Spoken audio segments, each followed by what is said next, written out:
ouais des beaux body. Ah bon ouais des beaux body. Ah oh. Tous les êtres humains.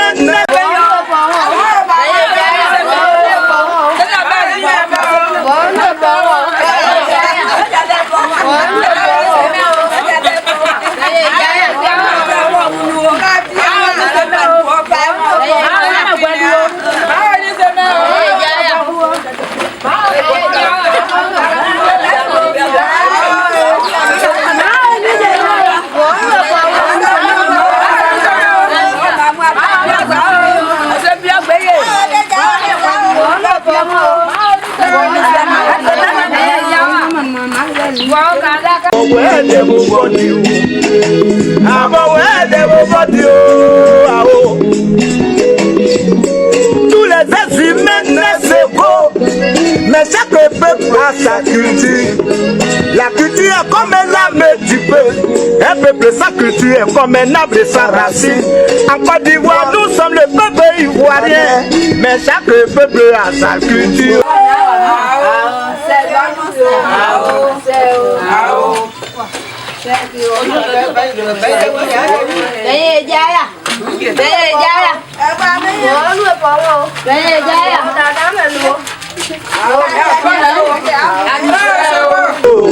La culture est comme l'âme du peuple. Un peuple sans culture est comme un arbre sans racine. Les couillards, les graillés, les Godois sont la base de la culture. Nous sommes le peuple ivoirien. Où le sabbat, le thé-matin sont la danse de la culture. Ouais. Le peuple, les bamoules, des bognos font partie de la nourriture. Ouais. Donc il faut les célébrer, il faut les valoriser. Les naïe païsiens, ouais, à boué bodio. Donc bien, à boué de beaux bodio. Comme les productions, à boué de beaux bodio. À boué de beaux bodio. Les naïe païsiens, ouais, à boué bodio. Nul ne viendra adorer nos dieux à nos places. Valorisons notre culture telle que léguée par nos ancêtres. Ouais. Tout intellectuel qui néglige sa culture est comme un intellectuel flottant. Avant de beaux body. À Maoué, à Paris, j'ai une culture. À Paris, TV, ouais, mon Dieu, mon blé production, on compris très tôt ce combat. Alors mettons-nous ensemble pour valoriser nos valeurs ancestrales.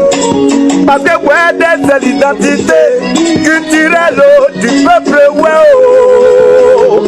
Ah bon, ouais, des beaux body, des mailles baïsiens, ouais, ah ouais, body, oh.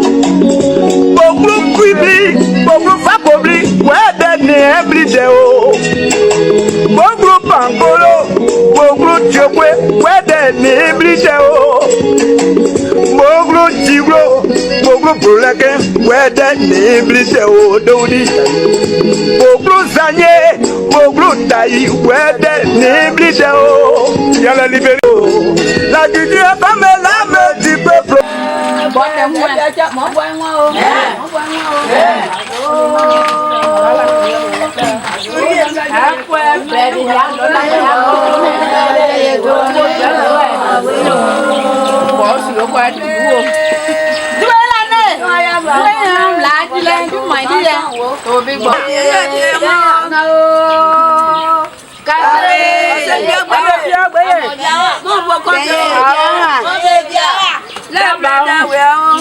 Baby, nhà chắc là bầm bạc, nhà coi em lá kìa, đó nè, nè sáng bữa đi một sáng bìm mà.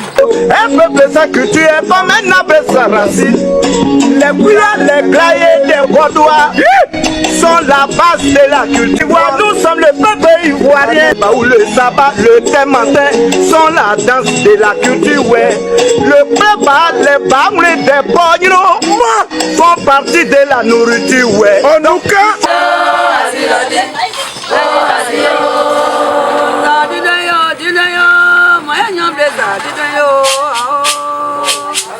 Dinayo,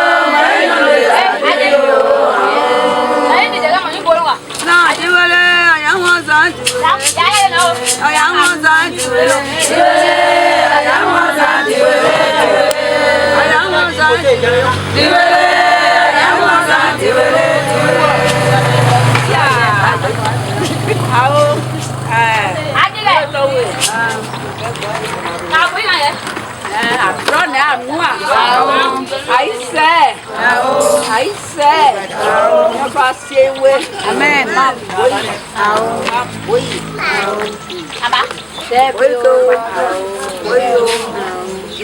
Then I jana mon lumo do we buy na mo come and your son now come out. Áo nhau không? Áo, rồi nè không? Áo, sao? Then your son now come out. Let's see what let's someone from there. And yet now when we did in the face, your father said, I do what to me.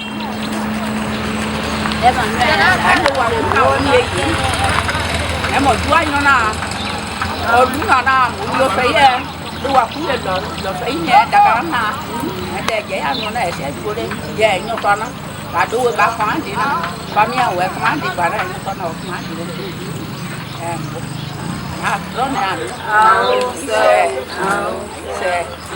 xe, là anh à được không em, lấy cho nó po nam mà nuôi mà cái sống qua được lắm chứ. Nó còn cái mà nó còn xem cái đại cái lão ở bên bé gì ra đi gì luôn cái bà luôn anh lúc đó anh em mua được cái mấy người bạn ra nó nên ngáo có vẻ mua còn em có năng lực rồi em quên đây là bố nè để anh nhà con này bố đâu mà sao gì bố nó nhau em nếu mà má bị đi bán sao đấy bố mà bố mà chơi đi xuống anh vậy nhà này nè đi về con kia nhà chơi quên đây là bố để nhà này nhau ở mấy à nên để bố đi nào nó quên luôn em quên đây là bố đấy wow Il faut les célébrer, il faut les valoriser. Les naïfs païsiens, ouais, à boire potio. Non bien, à boire des beaux potio. Même les productions, à boire des beaux potio. À boire des beaux potio. Les naïfs païsiens, ouais, à boire potio. Nul ne viendra adorer nos dieux à nos places. Valorisons notre culture. Que légué par nos ancêtres, ouais. Tout intellectuel qui néglige sa culture est comme un intellectuel flottant.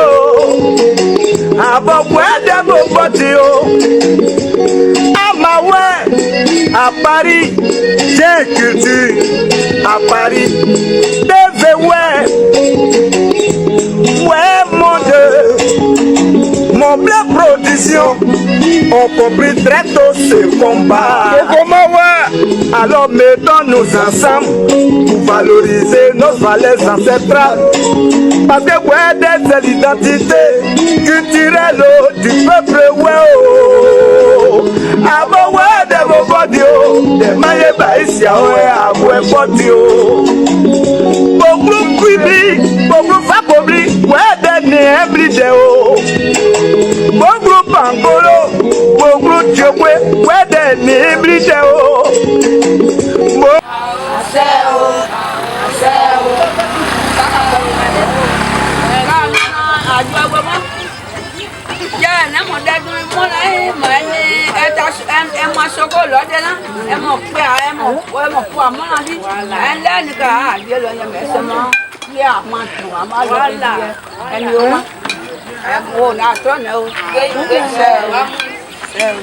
Oglo jiglo, oglo bulake, wede ni blite ododi.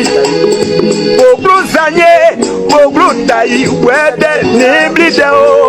Yala liberi, wede bubodi o. Abo wede bubodi o, abo. Tous les êtres humains naissent égaux, mais chaque peuple a sa culture. La culture est comme l'âme du peuple. Un peuple sans culture est comme un arbre sans racine.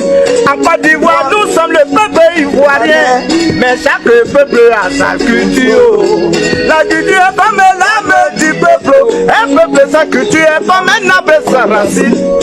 Les couillards, les graillés, les Godois sont la base de la culture. Nous sommes le peuple ivoirien. Où le sabbat, le témantin sont la danse de la culture. Ouais.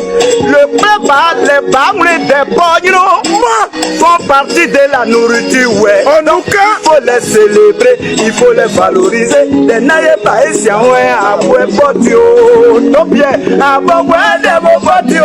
Comme les productions, à boire de vos potio. À boire de vos potio.